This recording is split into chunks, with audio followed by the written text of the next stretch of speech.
Hi, this is Sean again, and now that I've pointed out the false facts in the arguments and the substance of the arguments, I want to point out the fallacies in the arguments themselves and the argument forms, and then deconstruct them. Now, the fallacies of argument, when you look at them, are fallacies of logic, and the brain operates off of logic, and so it's not just an academic matter. Let me give you, and this is one of my resource. It's an old college textbook. It's called Logic and Philosophy. It's one of my favorite books because I am a bit of a nerd. Okay, logical falsehoods. Sentences which are the negation of logical truths. Sentences which can be proved false by logic alone.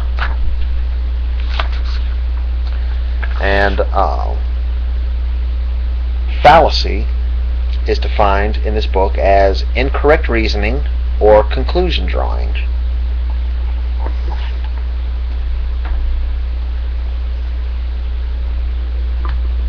Now,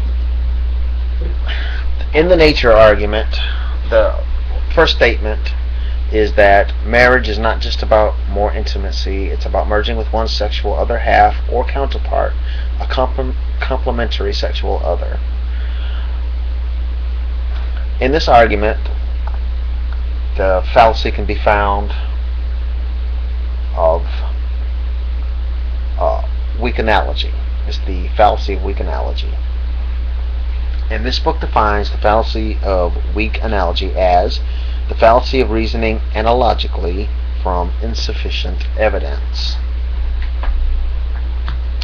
And the definition of analogical, or it comes from analogy, a thing that is comparable to something else in significant respects, or in logic, a process of arguing from similarity in known respects to similarity in other respects. And the reason that this is a fallacy is because the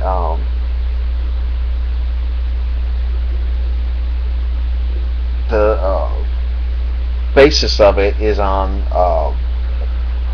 solely Judeo-Christian tradition, not more than a few millennium old, and it disregards other concepts of marriage, and we live in a pluralistic society, so that is it doesn't take that into account. And it's not really a technical logical fallacy, but it is an overgeneralization. In the second statement, he states that that erotic desire for what one is as a sexual being is sexual narcissism, or sexual self-deception, an attempt at completing oneself sexually through merger with a sexual same.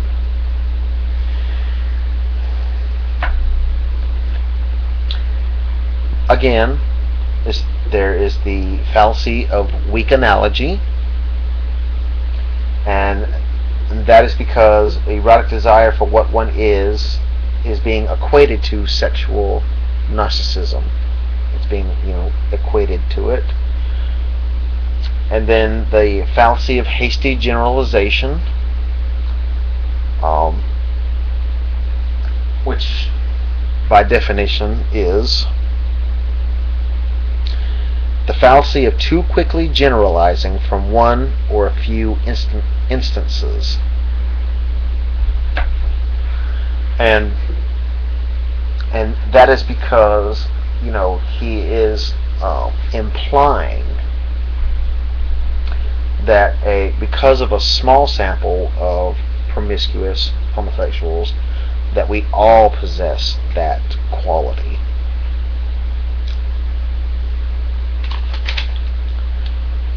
Now,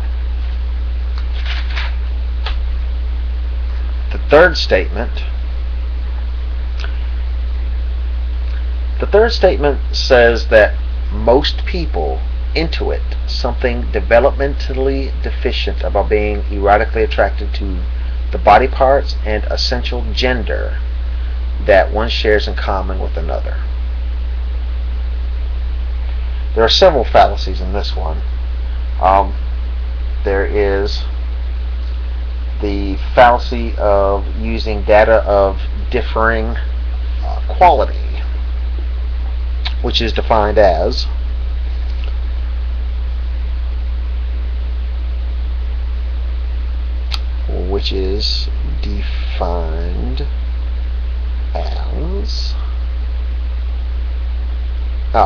the fallacy of reasoning from data which differ in quality without taking that fact into account. Most people, the qualifier most people, implies majority, which leaves out data related to sexual relations with spouses as far as sexual practice and sexual practices in general among non-married people. It's kind of like in a way like a generalizing, which leads to the fallacy of hasty generalization, which is the fallacy of too quickly generalizing from one or a few instances.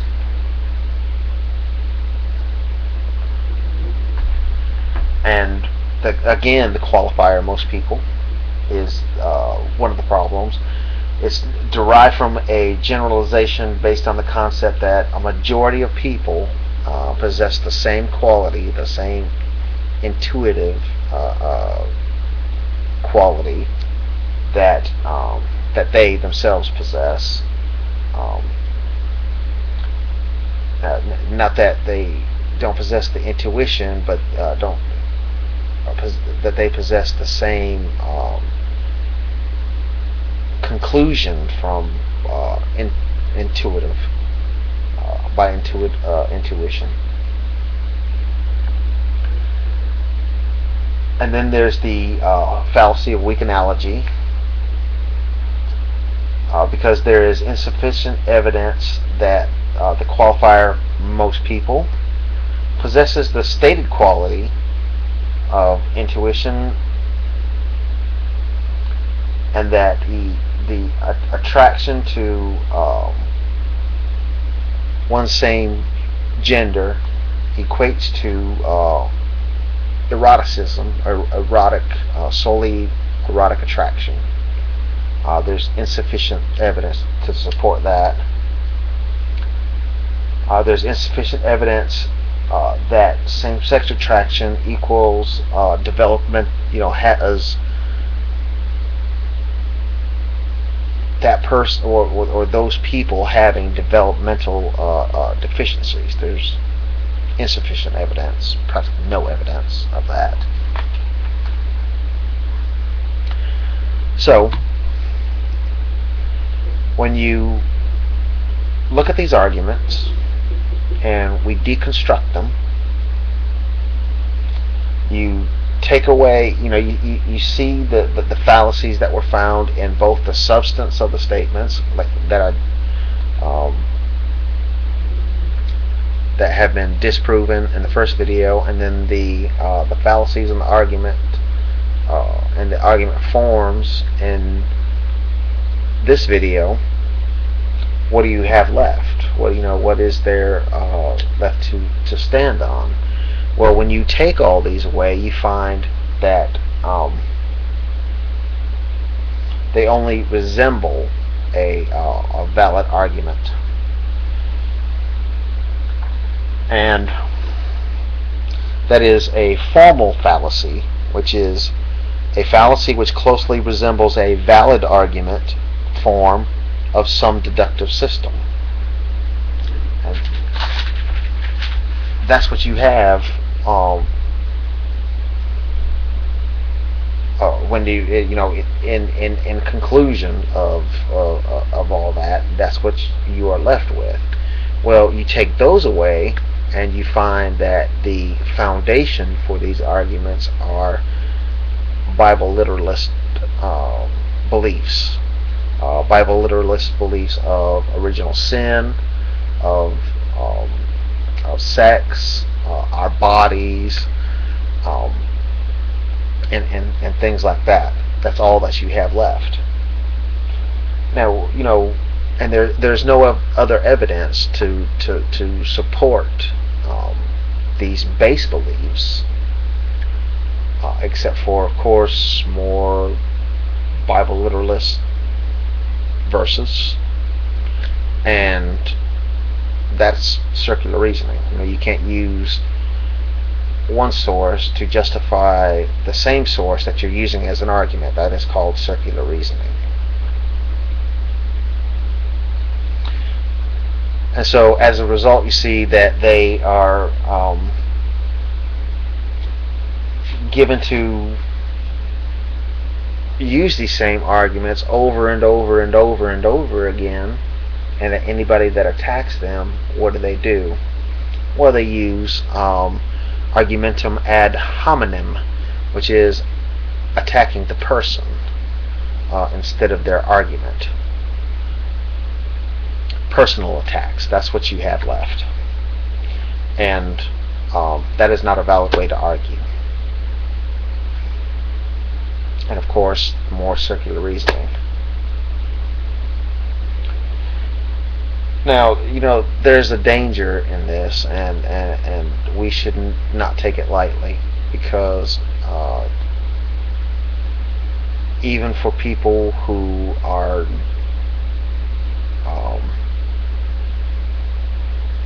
not homosexual, we should recognize the lessons of history.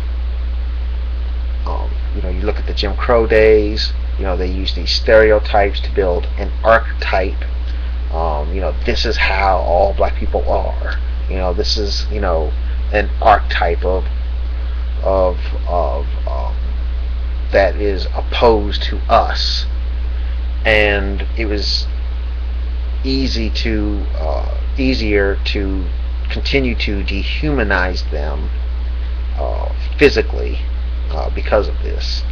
And if you look at pre-World War II Europe, it was you had the same thing, but it with different results, and that's just not a good thing.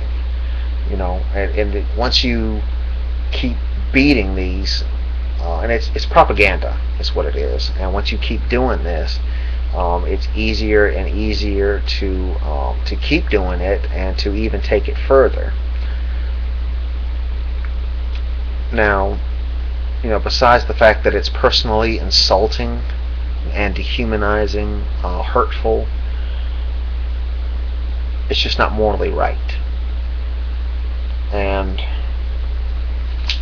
I think that it can be said that not all Christians think this way, but they do allow themselves to be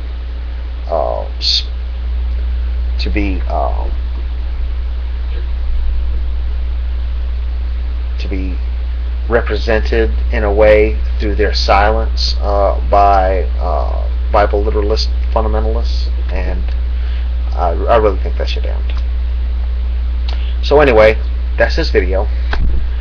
Please like, subscribe, comment. I really value your input. I really, really do, and I really appreciate everybody who has subscribed and commented.